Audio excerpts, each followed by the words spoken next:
It's so much better to get to come up here and embarrass somebody else than to embarrass myself. I want to start before I begin talking about the award winner by talking a little bit about the process, because it'll put it a little bit in perspective. Some of these awards were really hard, especially I think for me to give out, because I can't tell you how qualified everybody was. I was doing it, I thought it would just take me 5 minutes. I was trying to fit it in on a flight to DC for USSA conference, which I had actually intended on doing my homework on, but found out otherwise. Thanks, Jessica. I realized that I had a problem. See, as I got about halfway through, I realized that almost everybody had a perfect score. And it wasn't that I was being too easy. Everybody had earned a perfect score. The problem with it is if everybody had a perfect score, I still can't give an award. So I had to do something really painful and go back and be really critical of people that didn't really have anything to be critical of. It was kind of hard. And in no place was it really harder than for the Student Senate of the year, because there were so many Student Senates, and the things that they had done both on their campuses and the communities with the statewide association were all so incredible that just trying to narrow it down to who I was going to recommend was just really difficult for me. But I did find one, and it seems like everybody agreed with me, that stood out among everybody else. One of the things that they would always come to a conference. You're all here most of the time, but what they would do is they would bring new students every time that would learn things and come back and improve things on their campus. They didn't just always bring the same students. They really had to, every time they came, they brought things to the table. They got involved in the discussions. But beyond that, it's not just what they would do at the statewide level, but it's what they were doing on their own campus level. See, they had grown, their site had grown so large that they actually had to move to a different room because they couldn't fit all the people that would come to their meetings into the one room. They did a number of events on campus. They hosted a blood drive. They did some campus-wide barbecues.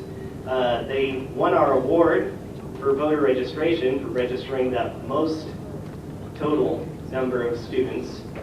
And on top of that all, I want to explain something. I don't know how many of you have had dances on your campus, but dances don't usually go over well. We have them at our campus too, 20 people show up. And there had been some in the past on their campus too, and they were told, this is always a flop, don't waste your time, don't bother. But they went ahead and did it anyway, and they really organized it, and they put it together, and it turned out to be a tremendous success, and everybody just had their mouth open. They're like, what just happened? So it is my honor and pleasure to introduce to you your Student Senate of the Year, Inver Hills Community.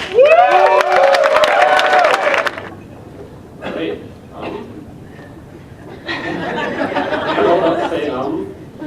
I've only been president since January, and it just amazes me every Senate meeting how lucky I am to work with this group of people. I kind of was a little late on the ball when it came to campaigning and everything for the position I got here, and these guys just came through for me in ways I can't even begin to explain. I mean, they sacrificed sleep for it, they sacrificed their free time. It was just, they made t-shirts, face on it. Awkward. It's just amazing to see how dedicated they are to the students on their campus. The GOTV campaign, we kind of came in kind of late on that again, but just the amount of work they put on that was so incredible. I'm speechless.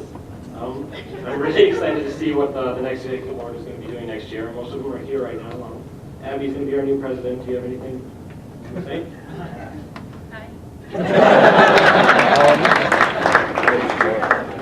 Yeah, we have some really enthusiastic people running for our in-board positions next year, so I'm sure they're going to keep doing really great things. I'd also like to say thanks to Brent and Nikki in the back there.